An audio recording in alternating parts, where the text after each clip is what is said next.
المقاومة في لبنان تحمي الدولة وتحمي الشعب وتحمي الوطن.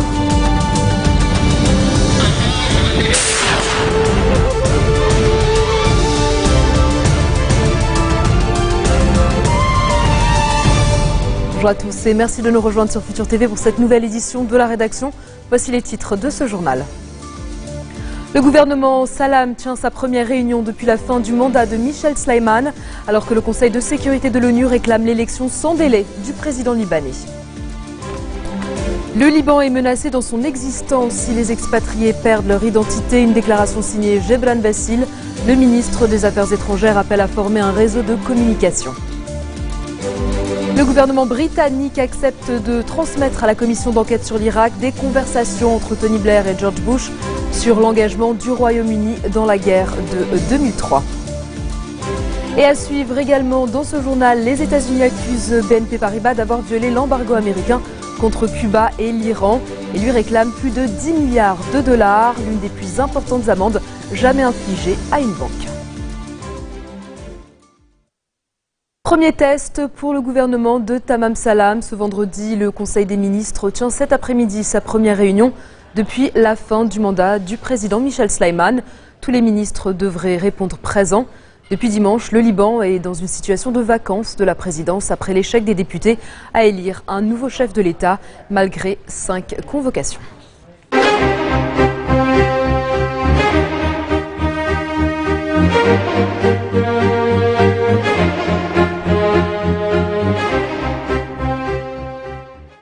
Le Conseil de sécurité de l'ONU inquiet que l'élection d'un nouveau président libanais n'ait pas eu lieu dans les délais prévus. Dans une déclaration unanime, les 15 membres ont réclamé qu'elle se tienne sans délai pour maintenir la longue tradition démocratique du Liban. Le Conseil de sécurité a également réitéré son plein soutien au gouvernement libanais pour qu'il s'acquitte de ses fonctions durant cette période de transition.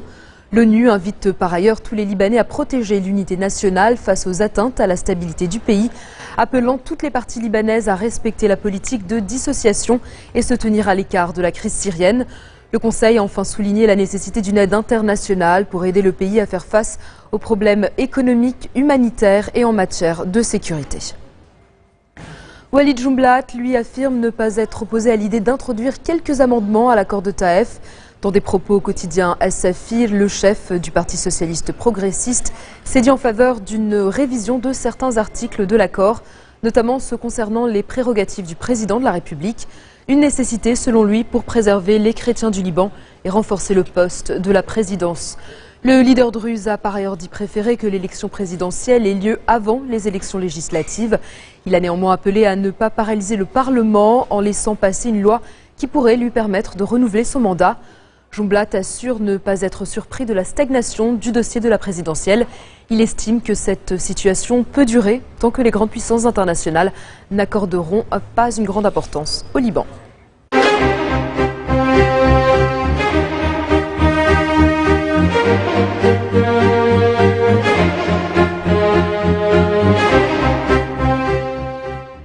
Gebran Bassil souligne le rôle décisif des Libanais expatriés sur les plans économiques et social.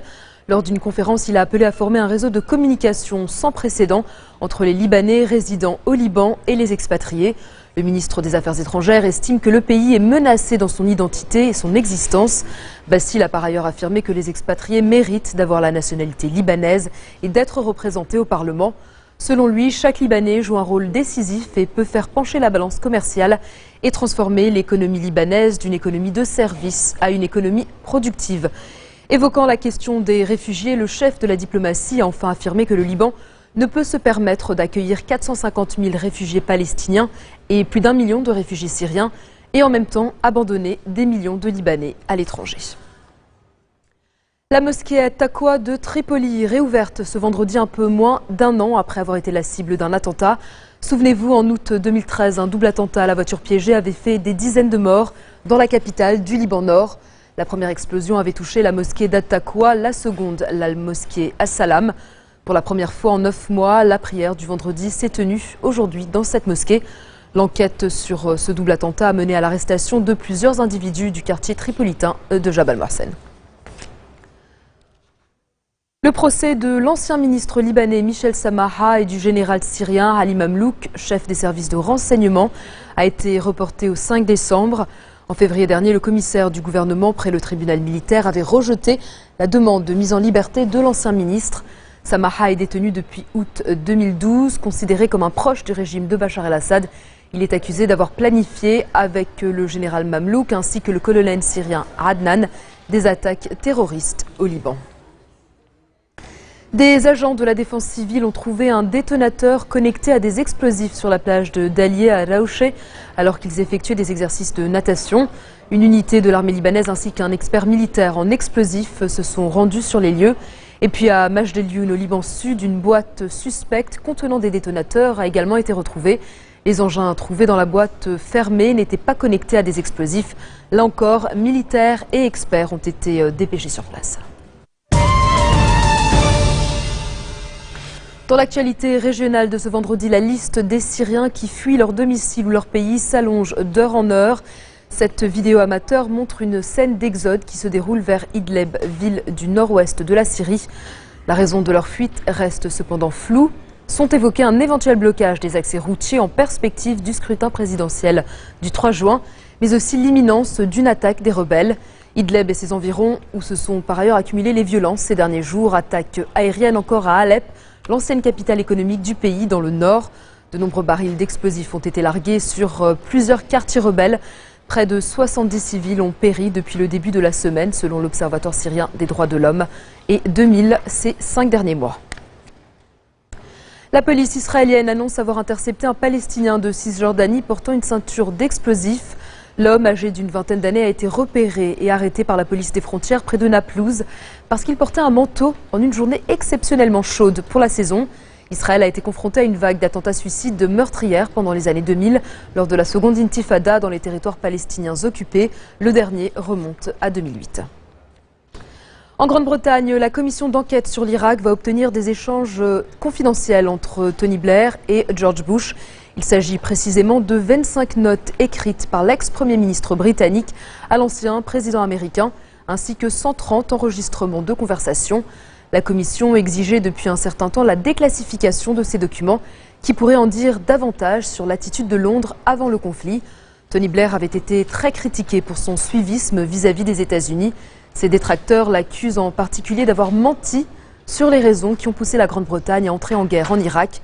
En tout, 45 000 soldats britanniques avaient été mobilisés pendant le conflit entre 2003 et 2009.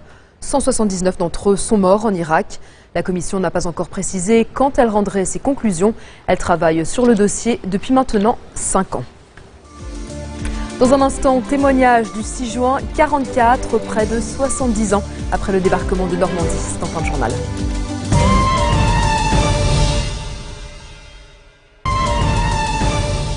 Retour sur le plateau de l'info de Futur TV. Nouveau crime sexuel en Inde. 2 jeunes filles de 14 et 15 ans ont été retrouvées pendues à un arbre après avoir été violées et étranglées dans le village reculé de Katras et dans le nord du pays. Leurs proches ont refusé qu'on les descende pour protester contre l'inaction de la police alors qu'elles avaient signalé leur disparition. Le père de l'une d'entre elles affirme que les policiers n'ont rien fait car les 2 jeunes filles appartiennent à des castes considérées inférieures. Une enquête a été ouverte et 3 hommes ont été arrêtés pour viol en réunion et meurtre. Plusieurs autres, dont au moins 2 policiers, sont également poursuivis. Dans un pays d'1,2 milliard d'habitants, les violences sexuelles sont un véritable fléau. Une femme est violée toutes les 22 minutes en Inde et une victime sur 3 a moins de 18 ans. Stop au crime d'honneur, c'est le message lancé par des manifestants à Lahore, au Pakistan, où une jeune femme a été lapidée à mort en début de semaine par une trentaine de membres de sa propre famille. Son tort, avoir épousé un homme contre l'avis de ses proches. Le père de la victime a été arrêté, mais plusieurs de ses frères et cousins sont toujours recherchés par la police. Farzana, 25 ans, était enceinte de son mari qu'elle avait épousé contre l'avis familial. La jeune femme a été tuée à coups de briques devant le tribunal de Lahore et face à des policiers qui auraient refusé d'intervenir. Selon la Commission des droits de l'homme, 1000 femmes ou adolescentes ont été tuées l'an dernier au Pakistan pour avoir déshonoré leur famille.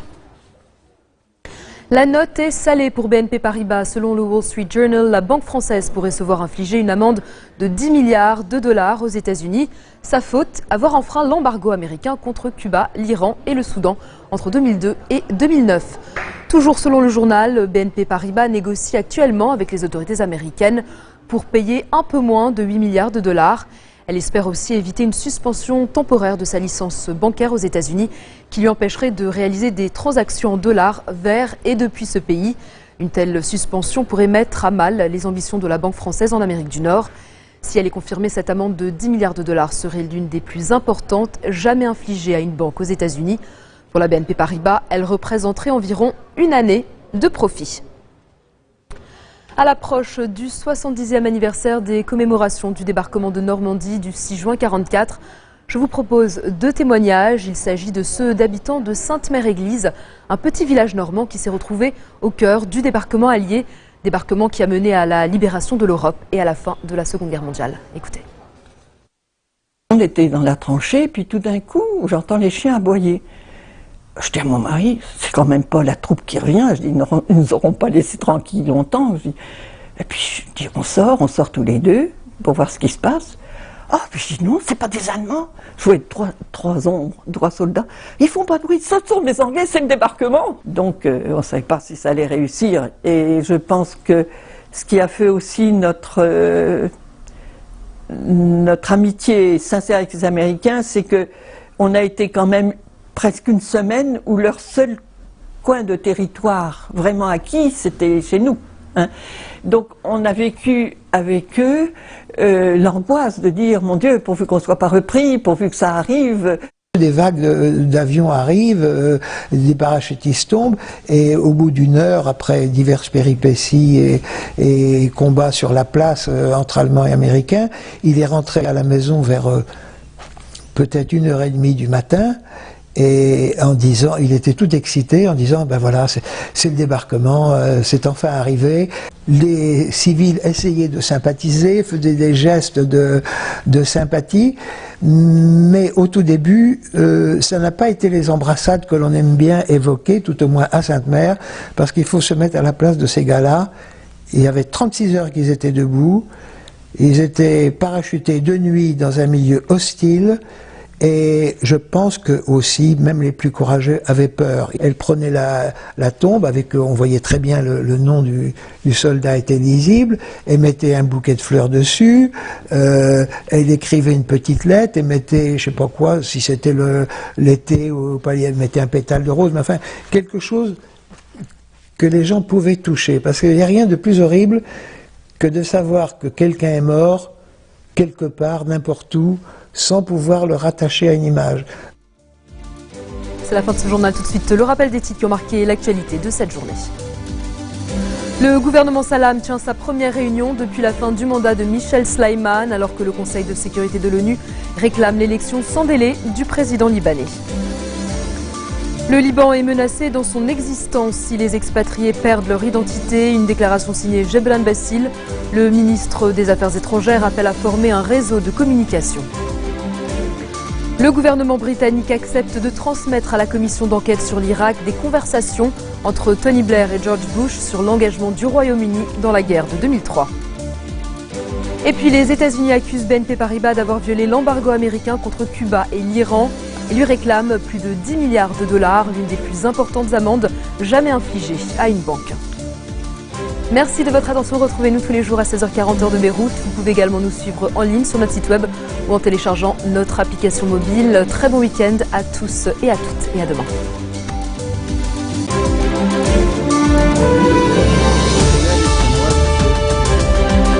المقاومة في لبنان تحمي الدولة وتحمي